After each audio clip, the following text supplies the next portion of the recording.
For a few weeks late last year, my mate Henry Eccles lived on Dalton Street. For most of his life before that, he had lived in a council house up the Marston estate, but he moved over to the old stone-built cottage on Dalton Street after he inherited the place from his granddad. The circumstances around the inheritance were a bit weird. The place was left to him in his granddad's will, no doubt about that, but he did not find that part out until about a fortnight after his granddad went missing. Even then, there was a bit of a wrangle about whether he could legally inherit the place when there was no evidence that his granddad had actually passed away. This is despite there being a clause in the will that explicitly states that if for any reason I disappear or do not make contact with Henry for a duration of over 2 weeks, you may consider me gone and should put into action the wishes and instructions I have set out above. Henry and his grandfather's lawyers carried out those wishes to the letter. There was a large donation made to a local dog's home.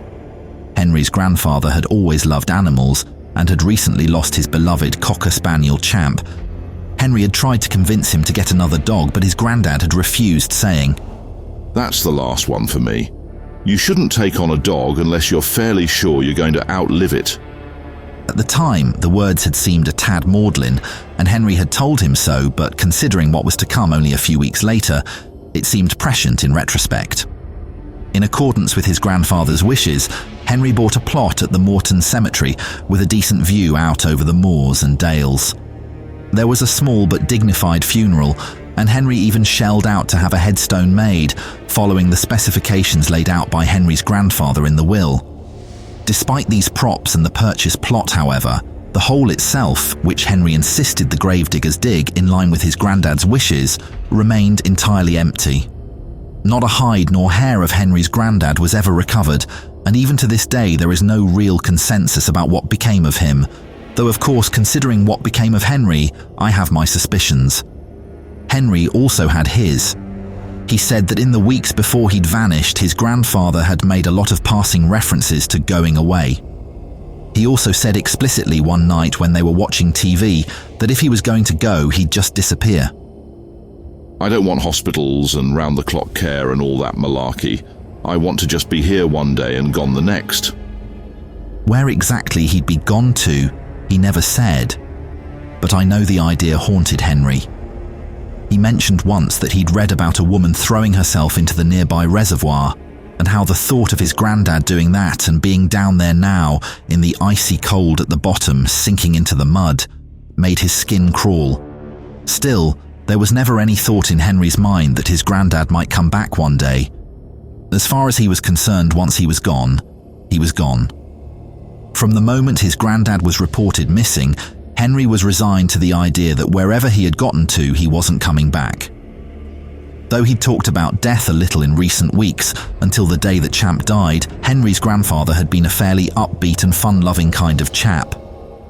Henry would bring him along to the pub on quiz night every Thursday and every now and again to watch the match.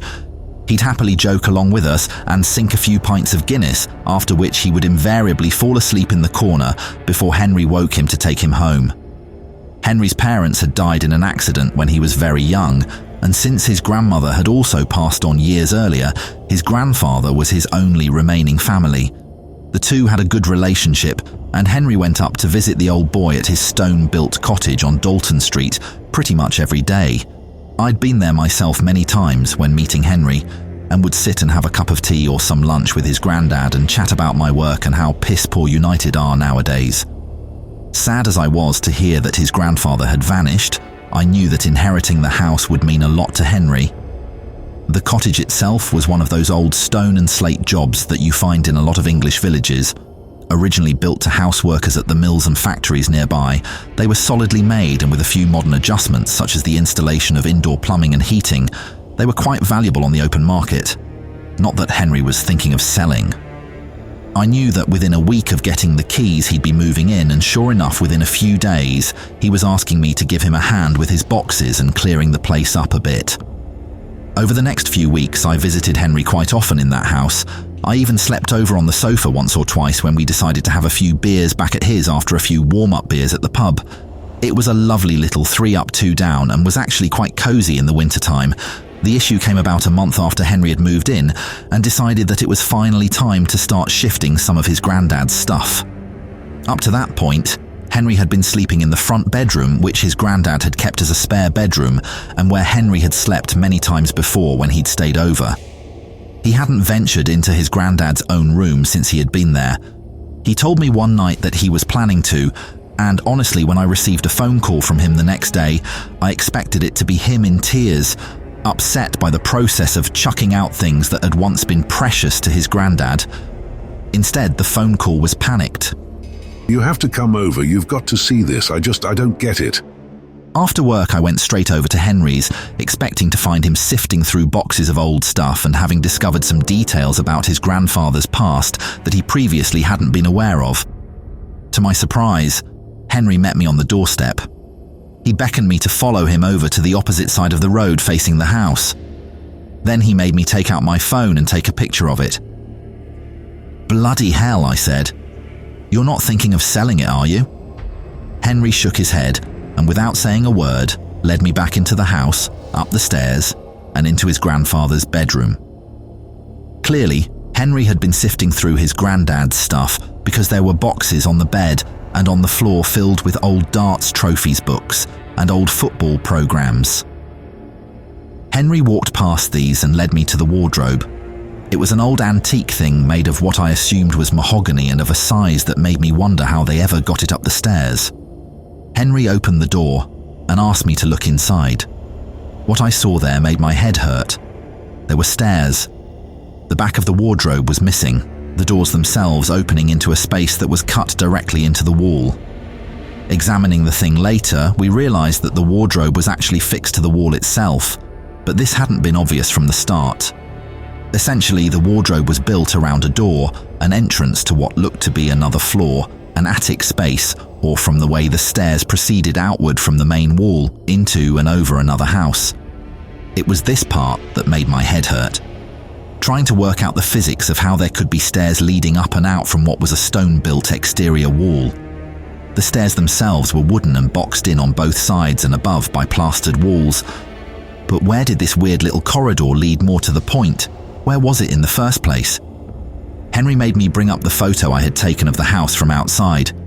3 up, 2 down, 2 floors, no cellar, no attic. This was the end house, so the external wall, the wall through which this staircase extended and the space above into which it led, was nothing but blank space and air. I looked again at the photo and then back at the stairs. That's not possible," I stuttered. Henry nodded his head. Taking out his own phone, he shone the flashlight up the stairs. At the top, there was a white wooden door. What you reckon that opens onto? He said nervously, his voice forced through what was no doubt a dry throat. "Nowhere," I said. "I mean, it can't open to anything. This whole thing can't be here. It doesn't make sense." I wondered for a moment whether the stairs were an optical illusion. Perhaps there were mirrors on either side and what seemed to be a staircase was actually just one step reflected many times in some kind of clever illusion. I raised my foot intending to ascend the first step when Henry stopped me. "Whoa," he exclaimed. "Watch what you're doing. We don't know where that goes or what's supporting it or whatever. I mean, how is it even held up? Will it take our weight?" Turning back toward the bed, I lifted one of the boxes containing Henry's granddad's stuff and leaning into the cavity placed it gently on the bottom step. It seemed sturdy enough. "I don't like this, mate," I said bluntly. "I mean, finding a secret passage is weird enough. Finding one that literally can't be there is nuts." Henry nodded his head.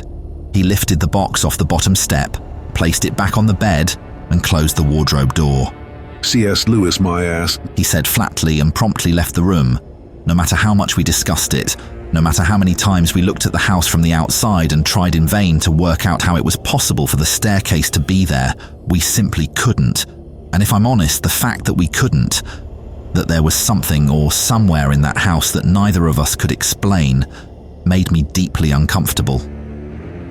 Though not as uncomfortable as the idea of staying there, which was what Henry was forced to do. The last time I ever heard from Henry, he was on those stairs. It was a video message he'd sent from his phone, and in it, he was standing on the bottom step. His intention was clearly to film himself as he climbed.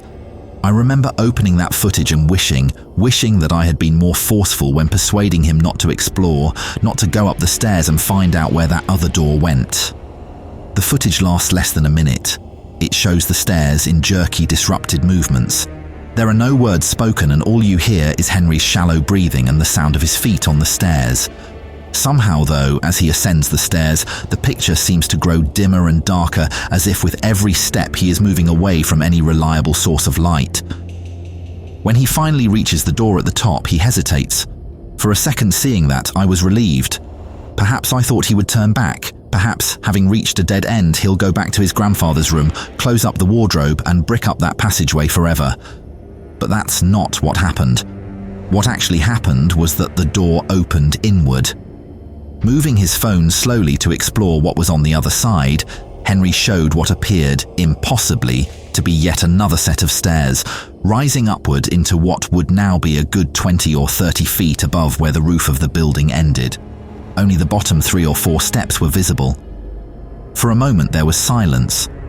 A long pause whilst Henry deliberated, clearly trying to decide what to do, whether to turn back or to take that next giant step. As he waited and wondered, so did I. Gripping my phone, I hurriedly tried to get dressed, to rush from my own house and toward that place on Dalton Street. But as I continued to watch, something changed. The silence and hush was suddenly broken by a voice. It was Henry's grandfather calling to him gently. "Come on up, lad," the voice said. "Come on, it's fine. It's lovely up here and we're all waiting. Come on now, up you come." The screen went black and the video ended. By the time I got to the house on Dalton Street, it was already too late. I beat on the door for half an hour, but nobody answered. Then I went to the police. It was several days before they agreed to break the lock and enter the house. When they entered the back bedroom, they didn't find the stairs, nor did they find the wardrobe. Instead, it was just a blank, empty wall. I never saw Henry or his grandfather again, nor did I ever get an answer as to what happened or how. There's a new family living in that house now, a young couple with twins. I only hope that the children don't sleep in that room and that they don't want to explore if they ever see a new set of stairs or hear a familiar voice calling.